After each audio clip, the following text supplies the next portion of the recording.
السلام عليكم ورحمة الله. أهلا بيكم في يوم جديد وفيديو جديد. يا رب كلكم تكونوا بألف خير.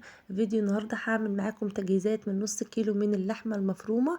تجهيزات إن شاء الله تنفع جدا لآخر الشهر، مناسبة جدا للميزانية بتاعة آخر الشهر.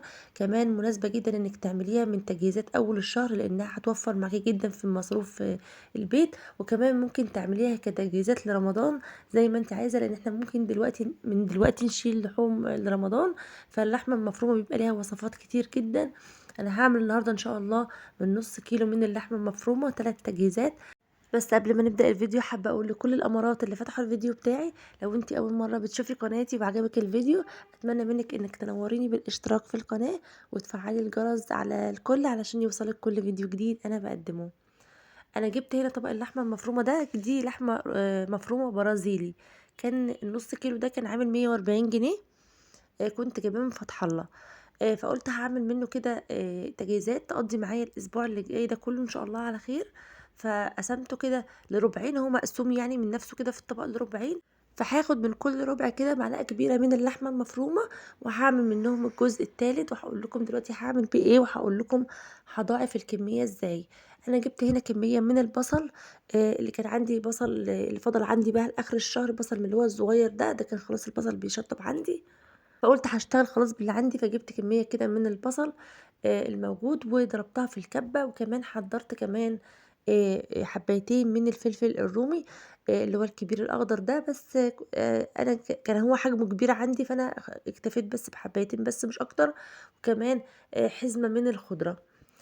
جبت هنا البصل فرمته في الكبة، وكمان هفرم برضو الفلفل الأخضر هفرمه برضو فرم ناعم. وكمان كمان حزمة الخضرة هي كمان. عايزة اقول لكم ان اللحمة المفرومة وصفاتها من الوصفات اللي بتنجزك جدا في اخر الشهر. هقول لكم من معلقتين اللحمة المفرومة اللي انا خدتهم دول هنعصجهم سوا. وهقول لكم كمان لو انت عايزة تضاعفي كميتهم اكتر من كده تعملي ايه. اللي معايا في الطبق ده ايه؟ ده حمص الشام. وده البطل بتاع الفيديو بقى النهارده اللي انا هزود بيه الكميه بتاعه اللحمه المفرومه. انا بجيب حمص الشام وبنقعه. لازم طبعا تنقعي كويس جدا كذا ساعه. يعني بحطه من بالليل كده في بوله بلاستيك، وبحط عليه ميه، وبصبح الصبح بصفي الميه من عليه اشطفه كويس، وبعدين بحطه على النار لحد ما يتسلق. بسيبه يتسلق براحته خالص، وبعد كده بصفي الميه من عليه، اشطفه واصفي الميه من عليه واسيبه يتصفى. وبعد ما يتصفى بحطه في كيس وبحطه عندي في الفريزر. بيكون جاهز. عايزه ازود بيه كميه لحوم ازودها، بيكون جاهز عندي. فانا بجيبه بطلعه بقى من الفريزر، وباخده اطحنه كويس جدا لوحده في الاول. اطحنه انعمه خالص، وبعد كده ابدا اضاعف بيه كميه اللحوم. فانا خدت اول ربع كده من اللحمه، حطيته في الكبه مع شويه من البصل اللي انا فرمته. وكمان ضفت عليهم هضيف عليهم شويه من الحمص اللي انا عاملاه. طبعا ما تضعفيش كميه الحمص وتحطي كميه كبيره بحيث ان هو يضيع منك طعم اللحمه، لا. انت هتحطي مثلا معلقتين 3 من الحمص، هيمسك لك اللحمه. وفي نفس الوقت ما تزوديش قوي علشان احنا مش عايزين نضيع طعم اللحمه، لا احنا عايزين نحتفظ بطعم اللحمه وطعم الخضار اللي موجود في الوصفه. فهنحط بس معلقتين 3 بس مفرومه من الحمص. بعد كده بقى خدت الكلام كله ضربته، وبعد ما حطيت البهارات بتاعتي كلها، انا هعمل ايه دلوقتي؟ هعمل بفتيك كداب، ودي اول وصفه معايا. يبقى اللحمه المفرومه مع البصل المفروم مع معلقتين 3 كبار من الحمص المفروم. وزي ما قلت لك ما تزوديش الكميه، ومش هتحسي خالص بطعمه. وفي نفس الوقت هيديكي قيمه غذائيه اعلى، وهو بيبقى طعمه مش باين خالص في اللحمه. ما تقلقيش بس ما تكتريش قوي منه، عشان زي ما قلت لكم مش عايزين نضيع طعم اللحمه. هعمل بفتيك الكداب ازاي؟ جبت صينيه فردت فيها كيس تلاجة، وبعد كده جبت كيس تاني بدات ان انا افرد عليه اللحمه. طبعا ممكن تكوريها كلها كور قد بعضها، وتاخدي كل كوره تحطيها على الكيس كده. وبدات ان انا افردها بايدي بشكل غير منتظم. انا هعمل بفتيك كداب، مش هحط بقسماط ولا هحط اي حاجه عليه. هبدأ كده ان انا احطه كده وحدات كده في الطبق على الكيس. وبعد كده بعد ما اشكل الكمية كلها هبدأ ان انا ادخله الفريزر.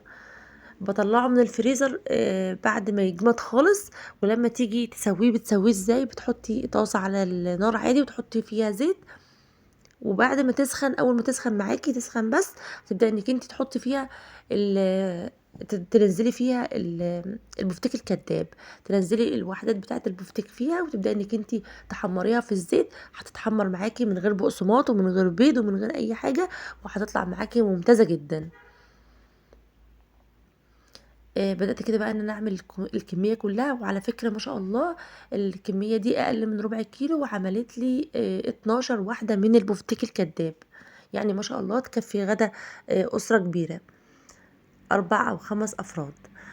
في الكب بقى ما غسلتهاش ولا اي حاجه. برضو انا هعمل بقى ايه نص كيلو، هعمل التجهيزات اللي انا هعملها النهارده كلها كده مره واحده، فما غسلتش الكبه. يعني لما تكوني هتعملي تجهيزات، حاولي انك انت تعمليها كلها مرة واحدة علشان تستخدمي نفس الكبة، نفس المواعين معاكي، علشان ما تكوميش على نفسك مواعين كتير. جبت الكبة بقى وحطيت فيها الربع التاني من اللحمة المفرومة. الاول خدت الخضرة حطيتها في وبعدين الكبة نزلت على وضربتها كويس، الخضرة بكمية اللحمة المفرومة التانية، وكمان البصل المفروم. وبعدين وكمان حطيت معاهم كمان شويه برضو من الفلفل الاخضر المفروم، خدت شويه كده يعني. بدات كده بقى ان انا اشكلها صوابع. جبت الطبق ده، بس طبق الفل ده انا حطيت فيه كيس، يعني انا مش بحطه في الفريزر كده على طول، لازم تحطي الكيس الاول بعدين تبداي انك تحطي عليه اللحوم. فشكلت كده زي ما حضراتكم شايفين، واول طبقه معايا حطيت عليها كيس، يعني انا عملت مثلا 10 او 11 واحده، وبعدين حطيت عليهم كيس تلاجة، وبعد كده بدات ان انا اشكل بقيه الكميه. بصراحه لما بعمل طبق زي ده وبشيله في الفريزر، بحس ان انا عملت انجاز. لو في يوم انا تعبانه، في يوم انا خارجه ورايا مشوار، فببقى عارفه ان في اكل في الفريزر. ابسط حاجه هطلع طبق الكفته وهبدا ان انا اسويه في ثواني، واحط تحتيه مثلا بطاطستين وطماطمايه، واحطه في الفرن، سويته على البوتاجاز زي ما انت عايزه، بس مش هياخد معاكي وقت خالص، وبيعتبر من الحاجات اللي هتسهل عليكي وقتك وهتنجز معاكي. خدت بقى معلقتين اللحمه المفرومه، عملت فيهم ايه؟ جبت طاسه هعصجهم. جبت طاسه على البوتاجاز، بس هي طاسه كبيره شويه على معلقتين اللحمه المفرومه، فانتوا هتحسوا ان هم يعني شويه صغيرين، لكن بالعكس معلقتين اللحمه المفرومه دول لو انت عصقتيهم وزودتي كميتهم بالبصل والخضار هيرموا معاكي كميه. انا جبت هنا الطاسه وحطيت فيها معلقتين من اللحمه المفرومه، وبدات كده ان انا اشوحهم كده في الزيت، وبعدين بدات ان انا احط عليهم البهارات. البهارات اللي انت بتحطيها على اللحمه المفرومه كلها ملح وفلفل اسود وقرفه وجنزبيل، ده ابسط حاجه بحطها، يعني ابسط حاجه عند اي حد ممكن يحطها على اللحمه المفرومه، الاربع مكونات دول. لان في ناس مثلا بتحط بهارات تانية بالشام، بتحط مثلا ال7 بهارات. لا، انت ممكن تستغني عن الكلام ده كله، والقرفه والجنزبيل هيغنوكي عن الكلام ده كله. بعد بس ما اديت اللحمه صدمه على البوتاجاز وحطيت لها البهارات بتاعتها، بدات كده ان انا انزل بالبصل وبالفلفل. طبعا كان ممكن ازود كميه الخضار، يعني لو انت زودتي البصل كميه البصل هترمي معاكي كميه اللحمه المفرومه اكتر. ممكن تزودي الكميه بالخضار اكتر. انا كنت بعملها اجيب ربع كيلو من اللحمه المفرومه، ازودها بالبصل والفلفل والجزر، بيرمي معاكي كميه كبيره. يعني ما شاء الله اللحمه المفرومه من الحاجات اللي لما تكون معصجه عندك في الفريزر هتنجزك جدا، ممكن تستخدميها في حاجات كتير. ممكن تعملي منها مسقعه باللحمه المفرومه، ممكن تعملي منها كوسه باللحمه المفرومه، ممكن تعملي منها لازانيا، صينيه لازانيا كده، وتعملي جنبها بطاطس محمره، انت كده خلاص مشيتي الدنيا. فهي لها وصفات كتير. عصقتها بقى وسبتها تبرد خالص، وحطيتها في علبه عشان اشيلها في الفريزر. ودي كانت التجهيزات اللي انا عملتها النهارده. ده البفتيك الكداب، وده طبق الكفتة، ودي العلبة اللي فيها اللحمة المفرومة. طبعا حطيتها بعد ما بردت شوية، يعني سبتها تهدى شوية. والحاجات دي هشيلها كده عندي خلاص في الفريزر. وانا كده عملت تجهيزات من نص كيلو لحمه مفرومه. اتمنى ان انتوا تكونوا استفدتوا من الفيديو، اتمنى ان الفيديو يكون عجبكم، ولو كان عجبك الفيديو ما تنسينيش في اللايك، واشوفكم ان شاء الله في فيديو جديد، والسلام عليكم ورحمه الله وبركاته.